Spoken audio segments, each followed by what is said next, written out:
Good afternoon friends. ഞാൻ ഇന്ന് നിങ്ങൾക്ക് എടുക്കാൻ പോകുന്ന ടോപ്പിക് എന്ന് പറയുന്നത് ഏരിയയാണ്.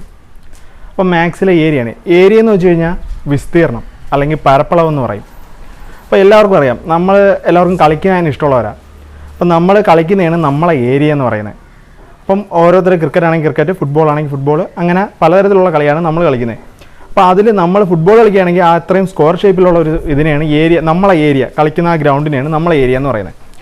ഇനി ക്രിക്കറ്റ് ആണെങ്കിൽ അത്രയും വട്ടത്തിലുള്ള സാധനത്തെയാണ് എന്തുവാ അവിടുത്തെ ഏരിയ എന്ന് പറയുന്നത്. അതേപോലെ ഇന്നിവിടെ പഠിക്കാൻ പോകുന്നത് ഏരിയയെക്കുറിച്ചാണ്. പല ഷേപ്പിലുള്ള വസ്തുക്കളുടെ ഏരിയ എങ്ങനെയാണെന്നുള്ളതാണ് ഈ ചാപ്റ്ററിൽ പറയുന്നത്.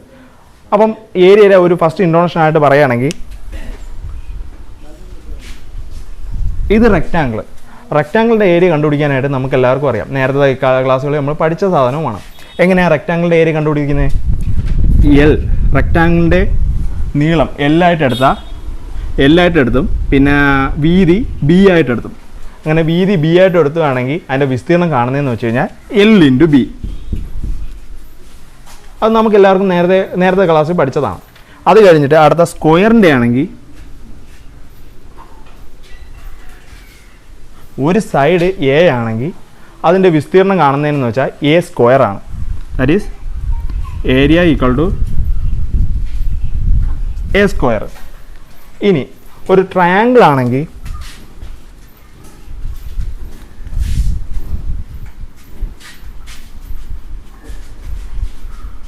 ഏരിയ കാണുന്നതെന്ന് വെച്ച് കഴിഞ്ഞാൽ ഹാഫ് ബി എച്ച് ആണ്. ഇത് നമ്മൾ നേരത്തെയുള്ള ക്ലാസ്സുകളിൽ പഠിച്ചിട്ടുള്ള സാധനമാണ്. റെക്റ്റാങ്കിളിൻ്റെ ഏരിയ കാണുന്നതിൻ്റെ എൽ ഇൻറ്റു ബി. ഇനി സ്ക്വയറിൻ്റെ ആണെങ്കിൽ ഏരിയ കാണുന്നതാണെങ്കിൽ ഒരു വശം തന്നിരുന്ന അതിൻ്റെ സ്ക്വയർ എ സ്ക്വയർ ആണ്. ഇനി ട്രയാങ്കിളിൻ്റെ ആണെങ്കിൽ ഹാഫ് ബി എച്ച് ആണ് അതിൻ്റെ ഏരിയ കാണുന്നതിനുള്ള ഇക്വേഷൻ. അപ്പോൾ ഇവിടെ നമ്മൾ ആദ്യം പഠിക്കുന്നതെന്ന് വെച്ച് കഴിഞ്ഞാൽ ട്രയാങ്കിളിൻ്റെ ഏരിയ കാണുന്നതുമായി ബന്ധപ്പെട്ട കുറച്ച് കാര്യങ്ങളാണ് നമ്മളിവിടെ പഠിക്കുന്നത്. എന്താണ് ട്രയാങ്കിൾ എന്ന് വെച്ച് കഴിഞ്ഞാൽ ട്രൈ ആംഗിൾ, 3 ആംഗിളുള്ള ഒരു ഏതിനെയും നമുക്ക് ട്രയാങ്കിൾ എന്ന് പറയാം. പക്ഷേ 3 ആംഗിൾ മാത്രം പോരാ, 3 ആംഗിളും കൂടി യോജിച്ച ഒരു രൂപത്തെയാണ് നമ്മൾ ട്രയാങ്കിൾ എന്ന് പറയുന്നത്. 3 ആംഗിൾ, ഇപ്പോൾ ഒരു ആംഗിൾ ഇത്, ഒരു ആംഗിൾ ഇത്, ഈ 3 ആംഗിളും കൂടെ ചേർന്നെങ്കിൽ മാത്രമേ അത് ഒന്ന് കൂടി യോജിപ്പിച്ച് ഒരു ക്ലോസ്ഡ് ആയ മാത്രമേ അതിനെ നമുക്ക് ട്രയാങ്കിൾ എന്ന് പറയാൻ പറ്റൂ. കാരണം 3 ആംഗിളുള്ള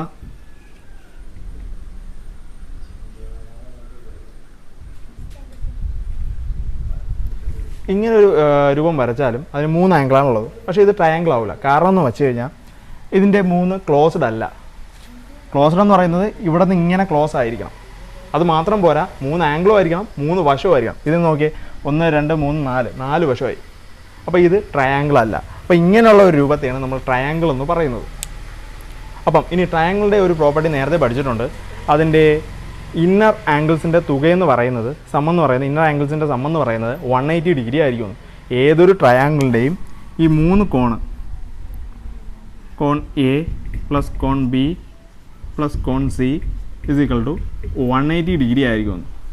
ഇത് നമ്മൾ നേരത്തെ പഠിക്കുന്ന കാര്യമാണ്.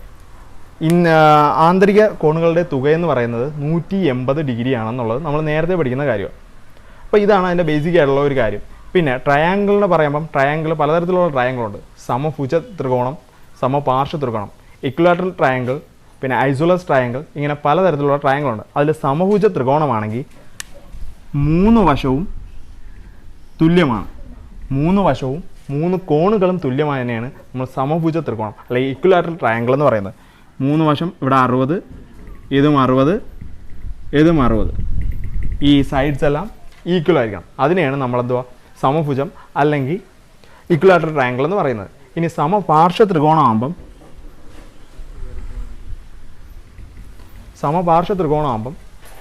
എന്തുവാ അതിൻ്റെ 2 സൈഡ്സും ഈക്വൽ ആയിരിക്കും. മൂന്നാമത്തെ സൈഡ് ഈക്വൽ അല്ല. 2 സൈഡും ഈക്വൽ ആണെങ്കിൽ അതിനെ ഐസോലസ് ട്രയാങ്കിൾ അല്ലെങ്കിൽ സമപാർശ്വ ത്രികോണം എന്ന് പറയുന്നു. ഒരു ട്രയാങ്കിൾ വരച്ചാൽ ആദ്യം ശ്രദ്ധിക്കേണ്ട അതിനൊരു പേര് കൊടുക്കണം. ഓരോ കോണും എ ബി സി ട്രയാങ്കിൾ വരച്ചു. ഇനി ഈ താഴെയുള്ള ഭാഗത്തെ നമ്മൾ ബേസ് എന്ന് പറയും. അല്ലെങ്കിൽ ഏത് വേണോ നമുക്ക് ബേസ് ആയിട്ട് എടുക്കാം. താഴെ കിടക്കുന്ന ഇതാണെങ്കിൽ ഇത്, എ സി ആണെങ്കിൽ എ സി, ബി സി ആണെങ്കിൽ ബി സി, എ ബി ഏത് വേണോ നമുക്ക് ബേസ് എടുക്കാം. നമ്മളിവിടെ ഇപ്പം ബേസ് ബി സി എടുക്കും. ബേസ് എന്ന് പറയുന്നത് പാദം, ഈ താഴ്ഭാഗത്തെയാണ് നമ്മൾ ബേസ് എന്ന് പറയുന്നത്. ഏതെടുത്താലും അതിൻ്റെ ആ ഒരു പോർഷനാണ് ബേസ്. ഏതെങ്കിലും ഒരു സൈഡ് എടുത്തു കഴിഞ്ഞാൽ ആ ഒരു സൈഡിനെ നമ്മൾ ബേസ് എന്ന് പറയും. അപ്പോൾ ഇവിടെ നമ്മൾ BC ബേസ് ആയിട്ട് എടുക്കുന്നു. ഇനി ഇതിൻ്റെ ബേസിൻ്റെ ഓപ്പോസിറ്റ് കിടക്കുന്ന ആ ഒരു കോണിൽ നിന്ന് വെർട്ടെക്സിൽ നിന്ന് ഒരു പെർപെൻഡിക്കുലർ താഴോട്ട് വരയ്ക്കുക. അതായത് ഇങ്ങനെ ഒരു ലൈൻ വരയ്ക്കുക. ഈ വരയ്ക്കുന്ന ലൈനെയാണ് നമ്മൾ എന്ത് പറയുന്ന ഹൈറ്റ് എന്ന് പറയും.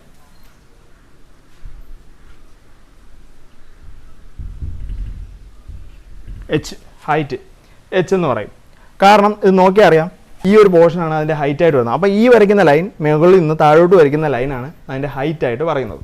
അപ്പോൾ അതിനെ നമ്മൾ H കൊണ്ട് സൂചിപ്പിക്കും. പിന്നെ നമ്മൾ നേരത്തെ പറഞ്ഞു ഇതിൻ്റെ ഏരിയ, ട്രയാങ്കിളിൻ്റെ ഏരിയ എന്നുള്ളത് ഹാഫ് BH ആണെന്ന്. അപ്പം ഇവിടുത്തെ ഏരിയ എന്ന് പറയുന്നത് എന്തോ ബേസ് ഹാഫ് BC ഇൻറ്റു ഇവിടെ നമുക്ക് P എന്ന പേര് കൊടുക്കാം, AP ആണെന്ന് വിചാരിച്ചോ. അപ്പോൾ ഇതാണ് ഒരു ട്രയാങ്കിളിൻ്റെ ഏരിയ എന്ന് പറയുന്നത്. ഇത് നമ്മൾ നേരത്തെ ക്ലാസ്സുകളിൽ പഠിച്ചിട്ടുള്ള സാധനമാണ്. ഇനി നമുക്ക് അടുത്ത് വരയ്ക്കാൻ പോകുന്നതെന്ന് വെച്ചാൽ ഒരു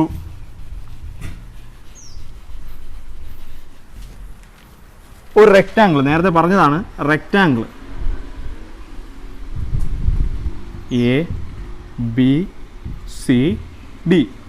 ABCD എന്ന റെക്റ്റാങ്കിൾ. ഇതിൻ്റെ ലെന്ത് L ആയിട്ടും ഡെപ്ത് B ആയിട്ടും എടുത്തു, നീളം L ആയിട്ടും വീതി B ആയിട്ടും എടുത്തു. ഇനി ഇതിൻ്റെ ഏരിയ എന്ന് പറയുന്നത് L ഇൻറ്റു B ആണ് ഇതിൻ്റെ ഏരിയ. അത് കഴിഞ്ഞിട്ട് ഇതിൻ്റെ അകത്ത് നമ്മളൊരു പോയിന്റ് മാർക്ക് ചെയ്യുക.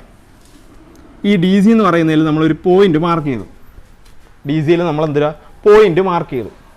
ആ പോയിന്റ് A എന്നൊരു ലൈൻ ഇത് ഈ പോയിന്റിലോട്ടും കോൺ ബിയിൽ നിന്ന് ഒരു ലൈൻ ഈ പോയിന്റിലോട്ടും നമ്മൾ വരച്ചു. ഇനി നമ്മളോട് ചോദിക്കുക, ഈ ട്രയാങ്കിൾ ഇതിൻ്റെ അകത്ത് അപ്പം ഒരു ട്രയാങ്കിൾ ഒന്ന് ഇതിന് O എന്നും കൊടുക്കാം. ട്രയാങ്കിൾ AOBയുടെ ഏരിയ, ട്രയാങ്കിൾ AOBയുടെ ഏരിയ എന്തോന്ന് ചോദിക്കുക. അപ്പം ഒരു റെക്റ്റാങ്കിൾ വരച്ചു, അതിൻ്റെ അകത്ത് ഒരു ട്രയാങ്കിൾ, ഈ കിടക്കുന്ന ട്രയാങ്കിൾ, ഒരു ട്രയാങ്കിൾ വരച്ചു. ഈ ട്രയാങ്കിളിൻ്റെ ഏരിയ എന്തുവാന്നാണ് ചോദിച്ചേക്കുന്നത്. അപ്പം നമ്മൾ നേരത്തെ പറഞ്ഞു ഏരിയ എന്ന് പറയുന്നത് ഹാഫ് BH ആണ്. ഹാഫ് BH എന്ന് പറഞ്ഞു. അപ്പോൾ ഇവിടെ ഇതിൻ്റെ ബേസായിട്ട് വരുന്നതെന്ന് പറയുന്നത് ഈ AB ആണ്. അപ്പം area equal to base half into AB into ഇവിടുത്തെ ഹൈറ്റ് ഏതാണ്?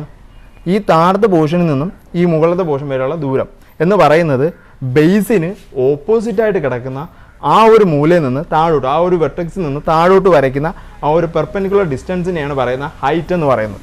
അപ്പോൾ ഇതിൻ്റെ ഹൈറ്റ് എന്തുവാ? B ആണ്. B അല്ല, BC ആണ്. അപ്പം ഈ AB എന്നുള്ളതിന് നമ്മളെന്തുവാ L ആണ്. AB എന്നുള്ളത് നമ്മളെ റെക്റ്റാങ്കിളിൻ്റെ ലെന്താണ്. അപ്പം ഹാഫ് AB എന്നുള്ളത് നമുക്ക് എങ്ങനെ എഴുതാം? AB എന്നുള്ളത് AB L ആയിട്ട് എടുക്കാം, BC എന്നുള്ളത് B ആയിട്ട് എടുക്കാം, L ഇൻറ്റു B. അപ്പോൾ L ഇൻറ്റു B എന്ന് നമുക്ക് കിട്ടി അല്ലേ? L into B. അപ്പോൾ ഒരു ട്രയാങ്കിളിൻ്റെ ഇതിൻ്റെ അകത്തുള്ള ട്രയാങ്കിളിൻ്റെ ഏരിയ L ഇൻറ്റു B എന്ന് കിട്ടി. ഈ L ഇൻറ്റു B ഒന്ന് നോക്കിയേ. ഈ L ഇൻറ്റു B ആണ് നേരത്തെ നമ്മൾ റെക്റ്റാങ്കിളിൻ്റെ ഏരിയ എന്ന് പറഞ്ഞത്. അപ്പം പറഞ്ഞു വരുന്നത് ഇത്രയേ ഉള്ളൂ. ഈ അകത്തുള്ള ട്രയാങ്കിളിൻ്റെ ഏരിയ എന്ന് പറയുന്നത് റെക്റ്റാങ്കിളിൻ്റെ ഏരിയയുടെ പകുതിയായിരിക്കും. റെക്റ്റാങ്കിളിൻ്റെ ഏരിയയുടെ പകുതിയാണ്. റെക്റ്റാങ്കിളിൻ്റെ പകുതിയാണ് ഇതിൻ്റെ ഏരിയ എന്ന് പറയുന്നത്. ഓക്കെ, അത്രയേ ഉള്ളൂ. ഇവിടെ നോക്കേണ്ടത് അത്രയേ ഉള്ളൂ. അപ്പം ഇവിടെ പറഞ്ഞു വന്നത് എന്തുവാ? ആദ്യം നമ്മളൊരു റെക്റ്റാങ്കിൾ വരച്ചു. റെക്റ്റാങ്കിളിന് ലെന്ത് L ആയിട്ടും ബ്രെഡ്ത്ത് B ആയിട്ട് എടുത്തു. അത് കഴിഞ്ഞിട്ട് നമ്മളെന്തുവാ അതിൻ്റെ അകത്തൊരു പോയിന്റ് മാർക്ക് ചെയ്തു. ആ പോയിന്റ് കൂട്ടി യോജിച്ച് ഒരു ട്രയാങ്കിൾ കെട്ടി. നമ്മൾ ആ ട്രയാങ്കിളിൻ്റെ ഏരിയ കണ്ടുപിടിക്കാനായിട്ട് നമ്മൾ ട്രയാങ്കിൾ നമുക്ക് അറിയാവുന്ന വെച്ച് കഴിഞ്ഞാൽ നമ്മൾ ആൻസർ കണ്ടെത്തുക. എങ്ങനെയെന്ന് വെച്ചാൽ നമുക്ക് അറിയാവുന്ന വെച്ച് കഴിഞ്ഞാൽ ഏരിയ, ട്രയാങ്കിളിൻ്റെ ഏരിയ ഹാഫ് BH എന്ന് മാത്രം അറിയാം. ഒരു ബേസും ഒരു ഹൈറ്റും ഉണ്ടെങ്കിൽ നമുക്ക് അതിൻ്റെ ഏരിയ കണ്ടുപിടിക്കാം. അപ്പം ബേസ് നമുക്ക് ഇവിടെ നിന്ന് L എന്ന് കിട്ടും, ഹൈറ്റ് B എന്നും കിട്ടും. അത് എഴുതിയപ്പോൾ എന്തുവാ L ഇൻറ്റു B ആയി. എൽ ഇൻറ്റു ബി എന്ന് പറയുന്നത് നമ്മൾ നേരത്തെ കണ്ടെത്തിയ റെക്റ്റാങ്കിളിൻ്റെ ഏരിയ ആണ് അല്ലേ, റെക്റ്റാങ്കിളിൻ്റെ ഏരിയ ആണ്. അപ്പോൾ അതവിടെ നിൽക്കട്ടെ.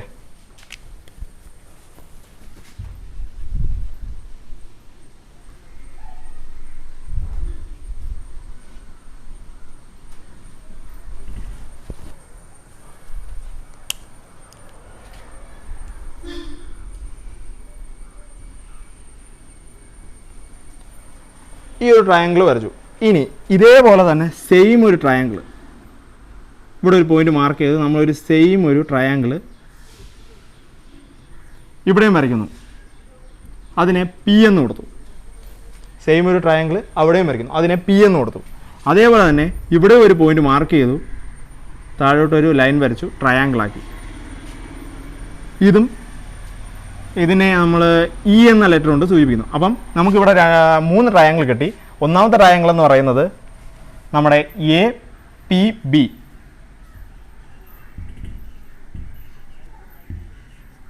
രണ്ടാമത്തെ ട്രയാങ്കിൾ എന്ന് പറയുന്നത് എ ഒ ബി. മൂന്നാമത്തെ ട്രയാങ്കിൾ എന്ന് പറയുന്നത് എ ഇ ബി. ഈ ഒന്നാമത്തെ ട്രയാങ്കിൾ നമ്മൾ എ പി ബി എന്ന് പറഞ്ഞു. എ പി ബിൻ്റെ ഏരിയ എന്ന് പറയുന്നത് എന്തുവാ? ഹാഫ് ഇൻറ്റു ബി എച്ച് ആണ്. ഹാഫ് ഇൻറ്റു ബി എച്ച് ആകുമ്പം half into L into B അത് വരും. രണ്ടാമത്തേൻ്റെ ഇപ്പം എ പിയിലെ half into L into B. രണ്ടാമത്തേൻ്റെ A O B. A O B. A O ബിയുടെ ഏരിയ എന്ന് പറയുന്നത് എന്തുവാ? Same half into L into B വരും. കാരണം ഇതിൻ്റെ ബേസ് എൽ, ഹൈറ്റ് ബി ആണ്. ഇവിടെ എ ഇ ബിയുടെ ട്രയാങ്കിൾ എ ഇ ബിയുടെ ഏരിയ എങ്ങനെ വരും? അതും same half into L into B. അപ്പം ഇത് ഇത്രയും പറഞ്ഞ് എന്തിനാന്ന് വെച്ച് കഴിഞ്ഞാൽ നമുക്കൊരു ഒരു ട്രയാങ്കിളിൻ്റെ ഏരിയ കണ്ടുപിടിക്കാനായിട്ട് വേണ്ട 2 സംഗതി എന്ന് പറയുന്ന ഹൈറ്റും ബേസുമാണ്. ഇത് രണ്ടും ഉണ്ടെങ്കിൽ നമുക്ക് ഏരിയ കണ്ടുപിടിക്കാം. പിന്നെ ഹൈറ്റും ബേസും സെയിം ആയിട്ടുള്ള ഏതൊരു ട്രയാങ്കിളിൻ്റെയും ഏരിയ എന്ന് പറയുന്നത് തുല്യമായിരിക്കും. എന്ന് പറയുന്നത് ഇതിൻ്റെ ഏരിയ എ പി ബിയുടെ ഏരിയ ആണ് എ ഒ ബിയുടെ ഏരിയ, അതേപോലെ തന്നെ എ ഇ ബിയുടെ ഏരിയ. അപ്പം ഈ 3 ട്രയാങ്കിളിൻ്റെ ഏരിയ എന്ന് പറയുന്നത് എന്തോ തുല്യമായിരിക്കും, ഈക്വൽ ആയിരിക്കും. ഇതാണ് ഇവിടെ പറയാൻ ഉദ്ദേശിച്ചത്. അപ്പം ട്രയാങ്കിൾ എ പി ബി എന്ന് പറയുന്നത് half into L into B, triangle A O B എന്ന് പറയുന്നത് half into L into B, and triangle A E B എന്ന് പറയുന്നത് half into L into B. അപ്പം ഇപ്പം ഇതിൽ നിന്ന് എന്തോ മനസ്സിലായത്? ഇതിൽ നിന്ന് മനസ്സിലായെന്ന് വെച്ച് കഴിഞ്ഞാൽ ഒരു ബേസും ഹൈറ്റും ഉള്ള ഏതൊരു ട്രയാങ്കിളിൻ്റെയും ഏരിയ തുല്യമായിരിക്കും. ഒന്നല്ല ഒന്നിൽ കൂടുതൽ ട്രയാങ്കിൾ വരച്ചാലും ബേസും സെയിം ആയിരിക്കണം, ഹൈറ്റും സെയിം ആയിരിക്കണം. അപ്പോൾ ഇവിടെ വേണ്ട 2 പ്രോപ്പർട്ടി എന്ന് പറയുന്നത് ബേസും ഹൈറ്റും. ഈ 2 പ്രോപ്പർട്ടിയാണ് നമുക്ക് വേണ്ടത്. അത് വെച്ച് തന്നെ നമുക്ക് ഏതിൻ്റെ ഏരിയയും കണ്ടുപിടിക്കാം. അതിൻ്റെ അങ്ങനെ വെച്ച് ആ സെയിം എന്തുവാ ബേസ് ഉള്ളതും സെയിം ഹൈറ്റ് ഉള്ളതിൻ്റെ ഒരു ട്രയാങ്കിളിൻ്റെ ഏരിയ എപ്പോഴും തുല്യമായിരിക്കും. അപ്പോൾ ഓക്കെ, അത് കഴിഞ്ഞ് അടുത്തതിലോട്ട്.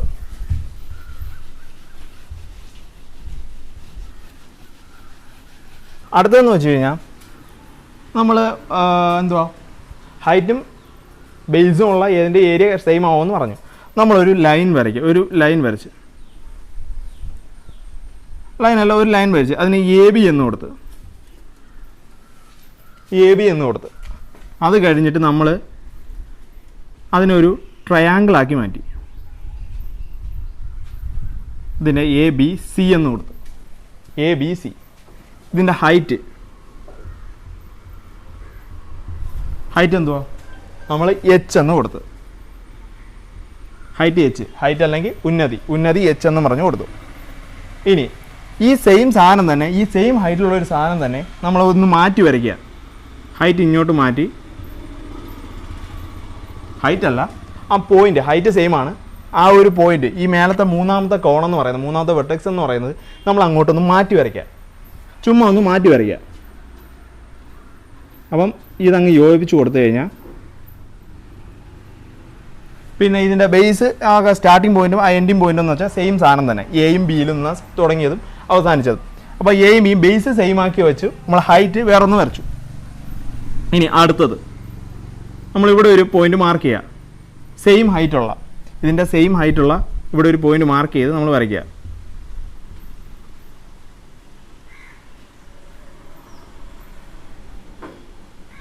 അത് വെച്ചും നമ്മളൊരു ട്രയാങ്കിൾ വരച്ചു. ഇവിടെ O എന്ന് കൊടുത്തു, ഇവിടെ P എന്ന് കൊടുത്തു. മനസ്സിലായല്ലോ? അതെന്ന് പറയുന്ന സെയിം ഹൈറ്റിലുള്ള സാധനമാണ്, ബേസ് മാറിയിട്ടില്ല. ഈ ഒരു മൂന്നാമത്തെ മൂല, അതായത് മൂന്നാമത്തെ കോൺ അല്ലെങ്കിൽ വെർട്ടെക്സ് മാത്രം നമ്മൾ അങ്ങോട്ടും ഇങ്ങോട്ടും മാറ്റി വെച്ചു. ഒന്ന് ഇവിടെ വെച്ചു, ഒന്ന് ഇപ്പുറത്ത് വെച്ചു, ഒന്ന് ഇപ്പുറത്ത് വെച്ചു, അങ്ങോട്ടും ഇങ്ങോട്ട് മാറ്റി. അതിൽ വേറെ വ്യത്യാസമൊന്നുമില്ല. അപ്പം ബേസുമായിട്ടും മാറാത്തത് കൊണ്ട് എന്തുവാ, അതിൻ്റെ ഏരിയയ്ക്കും അല്ലെങ്കിൽ പരപ്പളവിനും ഒരു വ്യത്യാസവും വരുന്നില്ല. ഏരിയ അല്ലെങ്കിൽ വിസ്തീർണം അല്ലെങ്കിൽ പരപ്പളവിനും ഒരു വ്യത്യാസവും വരില്ല. അപ്പോൾ ഇങ്ങനെ വെച്ചിട്ട് നമ്മൾ എന്ത് ചെയ്തു, ഈ 3 പോയിന്റും കൂടിയുള്ള ഒരു ലൈൻ വരച്ചു.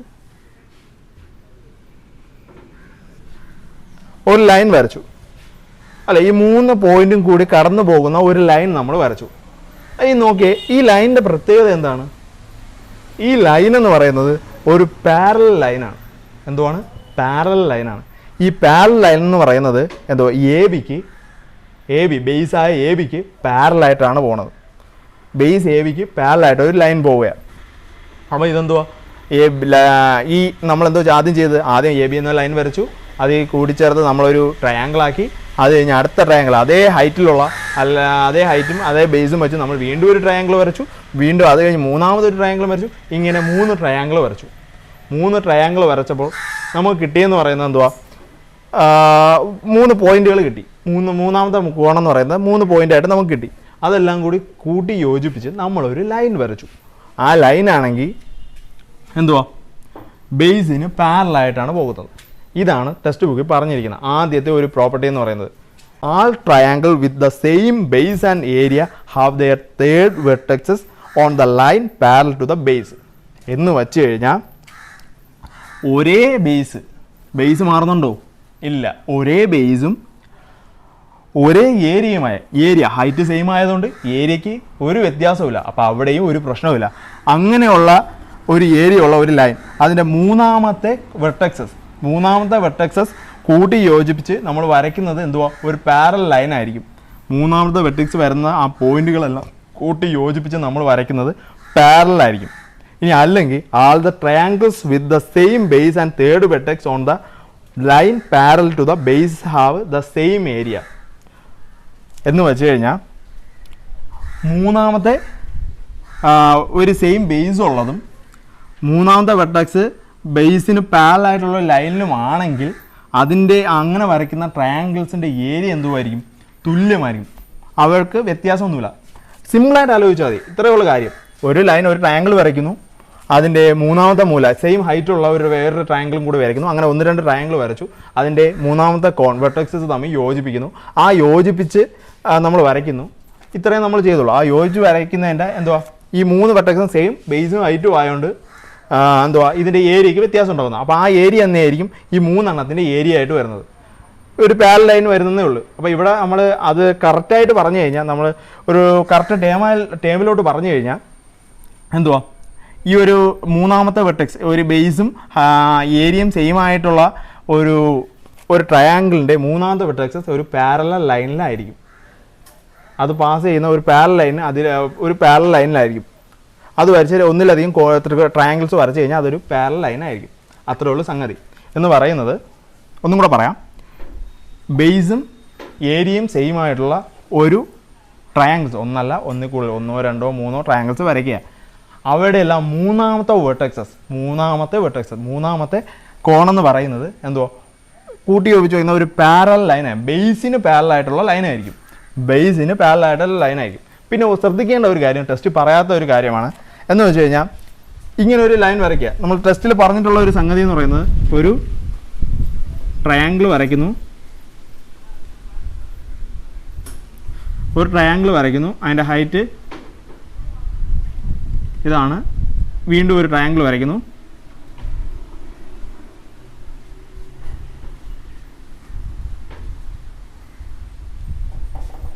ഇനി വീണ്ടും ഒരു ട്രയാങ്കിൾ,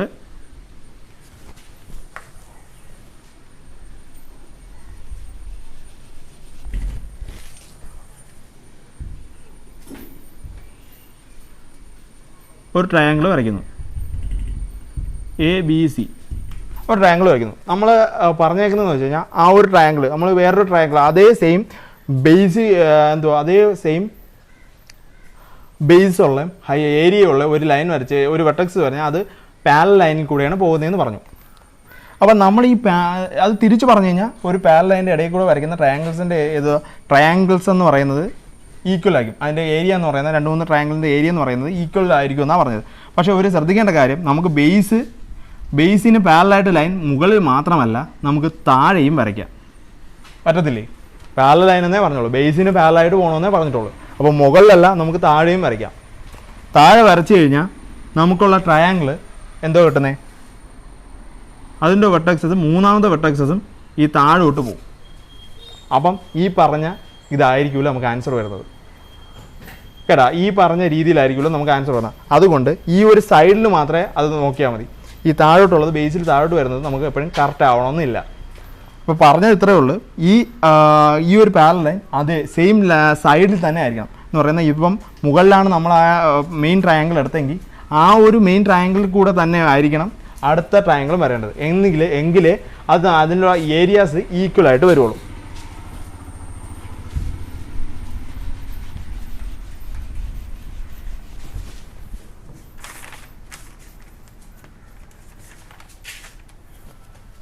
അപ്പം ഇവിടെ പറഞ്ഞ ഇത്രയേ ഉള്ളൂ.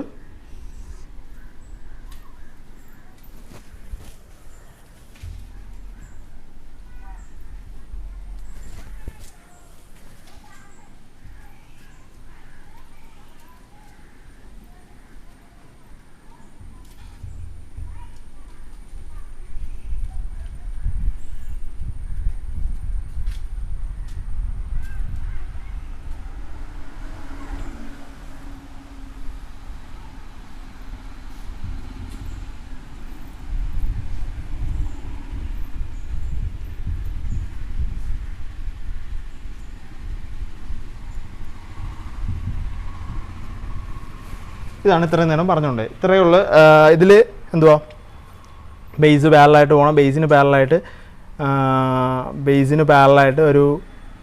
പാരലായിട്ടൊരു പാരലൽ ലൈൻ കടന്നു പോവുകയാണെങ്കിൽ അതിൻ്റെ ഇടയിലുണ്ടാക്കുന്ന മൂന്നാമത്തെ കോൺ, ആ പാരലൽ ലൈനിൽ കൂടെ ആയിരിക്കും മൂന്നാമത്തെ വെർട്ടെക്സ് ഉള്ളെങ്കിൽ ആ ഉണ്ടാക്കുന്ന ട്രയാങ്കിൾസിൻ്റെ എല്ലാം ഏരിയ എന്ന് പറയുന്നത് സെയിം ആയിരിക്കും. ഈ ഒരു സംഗതി പഠിച്ചു നോക്കുക. ഇതാണ് ഇതിൻ്റെ മെയിൻ ആയിട്ടുള്ള ഒരു കാര്യം എന്ന് പറയുന്നത്. ഈ സംഗതി ചുമ്മാ ഒന്ന് പഠിച്ചു വയ്ക്കുക, അത്രേ ഉള്ളൂ. സിമ്പിളായിട്ട് അത് പഠിച്ചു വയ്ക്കുക. അപ്പം നമുക്ക് അത് വച്ച് നമുക്കൊരു ക്വസ്റ്റ്യൻ നോക്കാം. എന്തുവാണ്?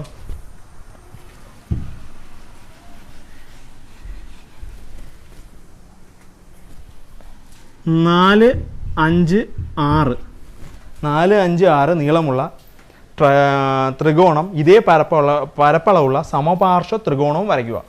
അപ്പം നമ്മൾ ഇപ്പം പഠിച്ചതെന്ന് വെച്ചാൽ പഠിച്ചത് എന്തുവാണ്, ഒരു ട്രയാങ്കിൾസിൻ്റെ ഒരു സമാന്തര ലൈൻ പോവുകയാണ്. അതിൻ്റെ ഇടയിലുള്ള ബേസിന് പാരലായിട്ട് ഒരു സമാന്തര ലൈൻ വരച്ചു കഴിഞ്ഞാൽ എന്തുവാ, അതിൻ്റെ ബേസിന് പാരലായിട്ട് ഒരു സമാന്തര ലൈൻ ഉണ്ടെങ്കിൽ അതിൻ്റെ മൂന്നാമത്തെ വെർട്ടെക്സ് ആ സമാന്തര ലൈനിലാണെങ്കിൽ ആ വരയ്ക്കുന്ന ട്രയാങ്കിൾസിൻ്റെ എല്ലാം ഏരിയ സെയിം ആവുമെന്നാണ് നമ്മൾ ഇത്രയും നേരം പറഞ്ഞുകൊണ്ടിരിക്കുന്നത്.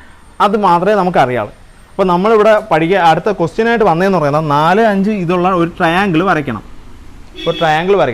ആ ട്രയാങ്കിളിന് അതേ പരപ്പളവ് അല്ലെങ്കിൽ അതേ ഏരിയ ഉള്ള എന്തുവാ ഒരു സമപാർശ്വ ത്രികോണം അല്ലെങ്കിൽ ഐസോലസ് ട്രയാങ്കിൾ വരയ്ക്കണം.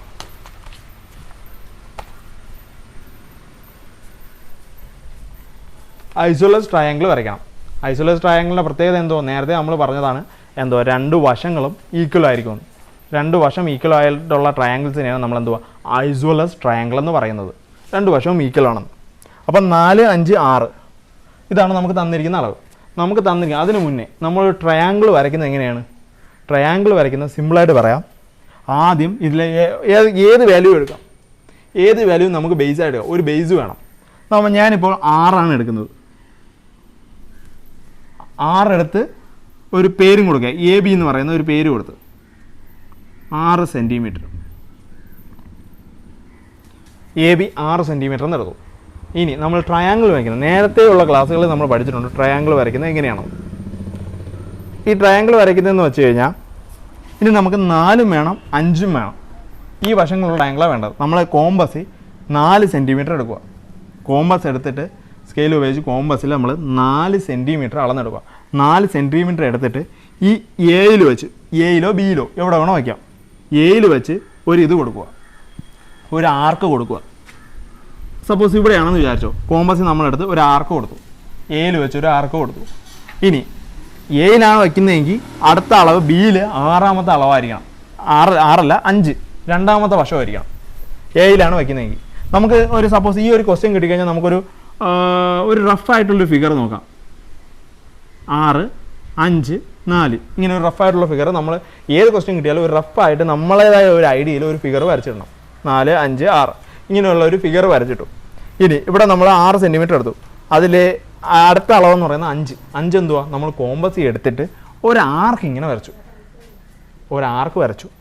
അത് കഴിഞ്ഞിട്ട് നമ്മൾ എന്തുവാ 5 ഇത് 5 സെൻറ്റിമീറ്റർ, ഇനി അടുത്ത 4 സെൻറ്റിമീറ്ററിൽ ബിയിൽ വെച്ച് 4 സെൻറ്റിമീറ്റർ വേറൊരു ആർക്കും വരച്ചു. അപ്പോൾ എന്താ, ഈ ആർക്ക് തമ്മിൽ കൂട്ടിമുട്ടുന്ന ഒരു പോയിന്റ് അത് നമ്മളിങ്ങനെ മാർക്ക് ചെയ്തു. എന്നിട്ട് അവിടെ നിന്ന് നമ്മൾ സ്കെയിൽ ഉപയോഗിച്ചു ഈ ലൈൻ അങ്ങ് യോജിപ്പിച്ചു കൊടുക്കുക.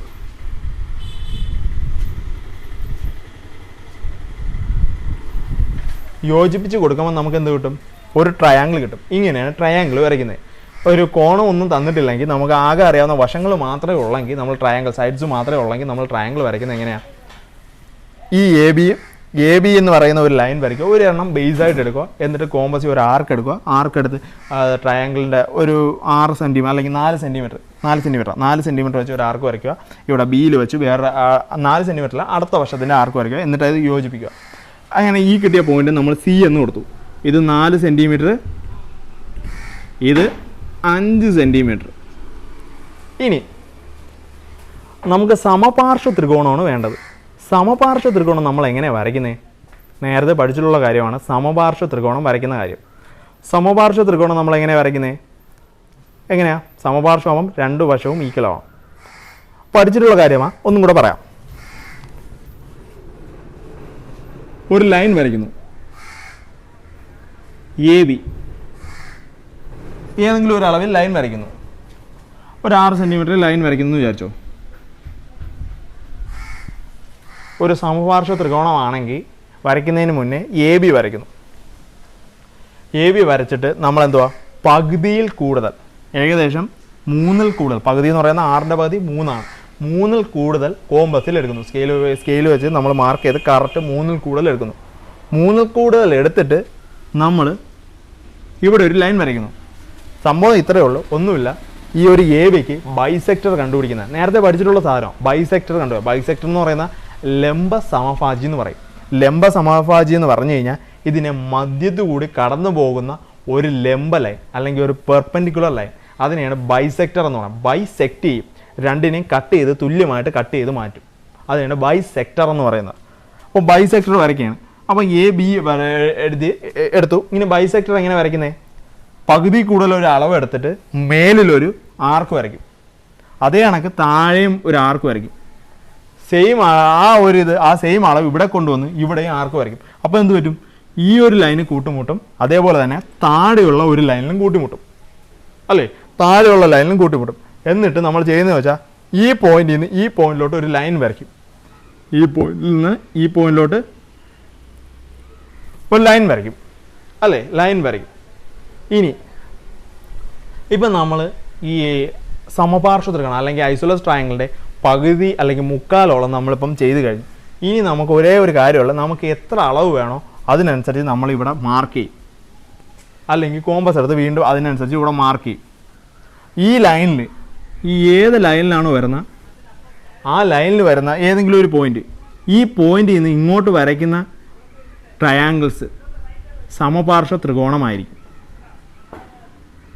ഈ പോയിന്റിൽ നിന്ന് ഇങ്ങോട്ട് വരയ്ക്കുന്ന കോണുകളെല്ലാം, ട്രയാങ്കിൾസ് കൂട്ടി യോജിച്ച് കിട്ടുന്ന ട്രയാങ്കിൾസ് എല്ലാം സമപാർശ്വ ത്രികോണമായിരിക്കും. അപ്പോൾ നമ്മൾ സമപാർശ്വ ത്രികോണം എങ്ങനെയാണ് വരച്ചത്?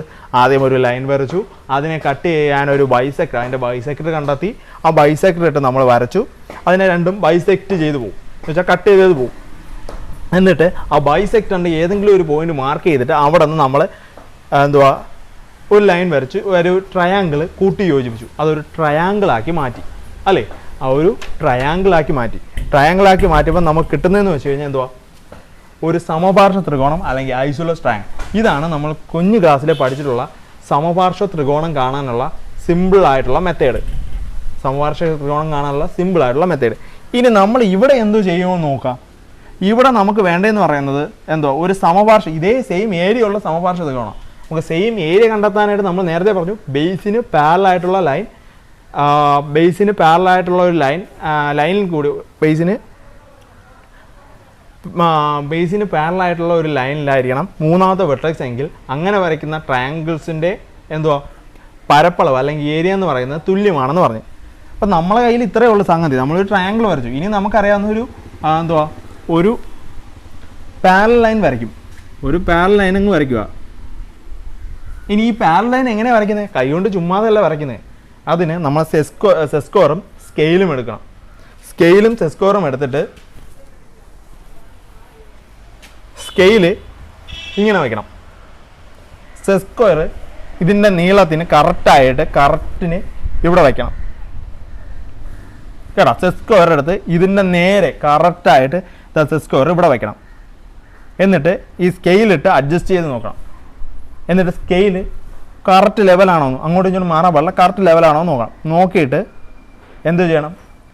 സ്കെയിൽ മുറുക്കി നല്ല ഇതായിട്ട് ടൈറ്റായിട്ട് പിടിക്കണം. അനങ്ങാൻ പാടില്ല, സ്കെയിൽ അനങ്ങാൻ പാടില്ല. എന്നിട്ട് ഇവിടെ നിന്ന് സെസ്കോർ എടുത്ത് നമ്മൾ ഇതിന് പാരലായിട്ട് മേലിൽ കൊണ്ടുവന്ന് ഈ മൂന്നാമത്തെ പോയിന്റ് കടന്നു പോകുന്നതിൻ്റെ അവിടെ വെച്ച് നമ്മൾ സെസ്കോർ ഉപയോഗിച്ച് ഒരു ലൈൻ വരയ്ക്കുക. അത് ഇതിന് കറക്റ്റായിട്ട് പാരലായിരിക്കും. അങ്ങനെയാണ് നമ്മൾ കുഞ്ഞു ക്ലാസ്സിലെ പാരലൽ ലൈൻ വരയ്ക്കാൻ പഠിച്ചത്. എങ്ങനെയാണ്? സ്കെയിലും സെസ്കോറും എടുത്തിട്ട് സ്കെയിൽ ഈ സൈഡിലായിട്ട് വെച്ചിട്ട് സെസ്കോർ ഇവിടെ വെച്ചിന് അതിന് പാരലായിട്ട് നമ്മൾ കൊണ്ടുപോയി മുകളിൽ ഒരു ലൈൻ വരച്ചു. അങ്ങനെയാണ് പാരലൽ ലൈൻ കാണുന്നത്. സിമ്പിളായിട്ടുള്ള കാര്യമാണ്, നേരത്തെ നമ്മൾ പഠിച്ചിട്ടുള്ളതാണ്. എന്നാലും ഒന്നും കൂടി പറയാം, അറിഞ്ഞുകൂടാത്തവർക്ക് പഠിക്കാം. അങ്ങനെയാണ് നമ്മൾ വരയ്ക്കുന്നത്. അപ്പം നമുക്ക് ഇത്രയും കിട്ടി. ബേസിന് പാരലായിട്ടുള്ള ഒരു ലൈൻ കിട്ടി. അപ്പം ബേസിന് ഒരു പാരലായിട്ടുള്ള ലൈൻ കിട്ടി. അതും മൂന്നാമത്തെ വെർട്ടെക്സിൽ കൂടെ കടന്നു പോകുന്ന ലൈനാണ്. മൂന്നാമത്തെ വെർട്ടെക്സിൽ കൂടെ കടന്നു പോകുന്ന ഒരു പാരലൽ ലൈൻ നമ്മൾ വരച്ചു. ഇനി നമുക്ക് വേണ്ടത് സമപാർശ്വ ത്രികോണം. സമപാർശ്വ ത്രികോണം കാണാനായിട്ട് നമ്മൾ ചെയ്യുന്നത്? ഈ ഒരു ബേസ് എ ബി അല്ലേ, ബേസ് എ ബിയുടെ ബൈസെക്ടർ കണ്ടുപിടിക്കുക. എ ബിയുടെ ബൈസെക്ടർ എത്രയാണെന്ന് കണ്ടുപിടിക്കുക. അത് നമ്മൾ നേരത്തെ ചെയ്ത ഇതേ സ്റ്റെപ്പ് തന്നെയാണ് നമ്മൾ ചെയ്യുന്നത്. എ ബി നമ്മൾ സ്കെയിൽ എ ബി പകുതി കൂടുതൽ അളവ് എടുക്കുക. എന്നിട്ട് മുകളിലൊരു ആർക്ക് കൊടുക്കുക. മുകളിലൊരു ആർക്ക് കൊടുക്കുക. ഇവിടെയും ഒരു ആർക്ക് ഇവിടെ നിന്നും ഒരു ഇത് കൊടുക്കുക. അങ്ങനെ ആർക്ക് തമ്മിൽ കൂട്ടിമുട്ടുന്ന ഒരു പോയിന്റ് മാർക്ക് ചെയ്യുക. മാർക്ക് ചെയ്തിട്ട് അവിടെ നിന്ന് താഴോട്ടൊരു ലൈൻ വരയ്ക്കുക. താഴെ അതേ കണക്ക് മാർക്ക് ചെയ്യണം. ആർക്കിട്ട് ചാപം എടുക്കുക. ചാപം അല്ലെങ്കിൽ ആർക്ക് എടുത്ത് അങ്ങനെ മാർക്ക് ചെയ്യണം. മാർക്ക് ചെയ്ത് 2 പോയിന്റ് കിട്ടും. ആ പോയിന്റ് ഇങ്ങനെ കട്ട് ചെയ്ത് വരിക. അപ്പോൾ ഇത് 2 ഇതായിട്ട് മാറി, ഒരു ലംബ സമഭാജിയായിട്ട് മാറി. ഇനി നമുക്ക് ചെയ്യേണ്ടതെന്ന് പറയുന്നത് ഈ ലംബ സമഭാജി ഈ പാരലൽ ലൈന് എവിടെയാണോ മുട്ടുന്നത് ആ മുട്ടുന്ന പോയിന്റ് നമ്മൾ മാർക്ക് ചെയ്യണം. ഇവിടെയല്ലേ മുട്ടുന്നത്, ആ മുട്ടുന്ന പോയിന്റ് നമ്മൾ മാർക്ക് ചെയ്യണം. നമ്മളിപ്പോൾ ഇവിടുത്തെ ക്വസ്റ്റ്യൻ എന്ന് പറയുന്നത് ഇതിൻ്റെ സമപാർശ്വ ത്രികോണം വരയ്ക്കുക എന്നുള്ളത്, ഇതേ ഏരിയ ഉള്ള ഒരു സമപാർശ്വ ത്രികോണം വരയ്ക്കുക എന്നുള്ളത്. അപ്പോൾ നമ്മളിവിടെ ഇപ്പം ചെയ്തതെന്ന് വെച്ച് കഴിഞ്ഞാൽ ഇതിന് പാരലായിട്ട് ഒരു ലൈൻ വരച്ചു. ആ ലൈൻ എന്ന് പറയുന്നത് നമ്മൾ ഈ മൂന്നാമത്തെ കോൺ അല്ലെങ്കിൽ മൂന്നാമത്തെ വെർട്ടെക്സസ് കട്ട് ചെയ്ത് പോകുന്ന ഒരു ലൈനാണ് വരച്ചത്. അത് കഴിഞ്ഞിട്ട് നമ്മൾ ഈ ലൈനിൻ്റെ ബൈസെക്ടർ കണ്ടുപിടിക്കും. ബൈസെക്ടർ വെച്ചാണ് നമ്മൾ സമപാർശ്വ ത്രികോണം അല്ലെങ്കിൽ ഐസോലസ് ട്രയാങ്കിൾ കണ്ടെത്തുന്നത്. സമപാർശ്വ ത്രികോണം കണ്ടെത്താനായിട്ട് നമ്മൾ ബൈസെക്ടർ വരച്ചു. എന്നിട്ട് നമ്മൾ ചെയ്തതെന്ന് വെച്ചാൽ ഒരു പോയിന്റ് മാർക്ക് ചെയ്തു. ആ പോയിന്റ് വെച്ചിട്ട് നമ്മൾ ആ പോയിന്റിൽ നിന്ന് ഒരു ലൈൻ ഇങ്ങോട്ടും വരച്ചു. ഇവിടെ ചെയ്തതെന്ന് വെച്ച് കഴിഞ്ഞാൽ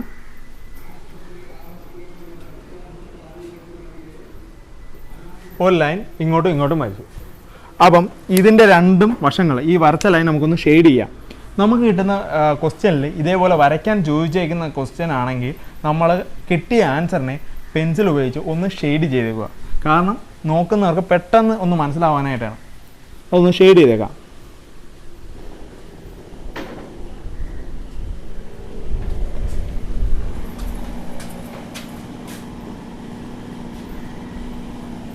നമ്മൾ വരയ്ക്കുന്ന സാധനം ഒന്ന് കാണിക്കാനായിട്ട് സാറുമാർക്കൊന്ന് പെട്ടെന്ന് മനസ്സിലാവാനായിട്ട് ജസ്റ്റ് ഒന്ന് ഷെയ്ഡ് ചെയ്തിടുക.